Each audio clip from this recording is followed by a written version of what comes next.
जागरण सामुदायिक अध्ययन केन्द्र चिङघाट गाउँपालिका 2 सुर्खेतको 13औं वार्षिक साधारण सभा आज सम्पन्न भएको छ।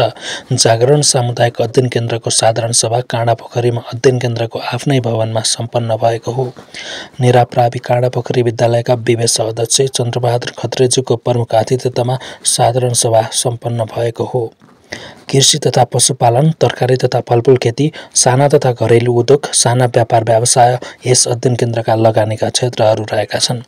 यस अध्ययन केन्द्रले शिक्षामा प्राथमिक तह पास गराउने 60 देखि तल र 15 देखि माथिका उमेर समूहका मानिसहरूलाई निम्न आय स्तर भएका तथा महिला परिवार, अपाङ्ग, घाइते, उत्पीडन परिवारलाई प्राथमिकता दिएको छ।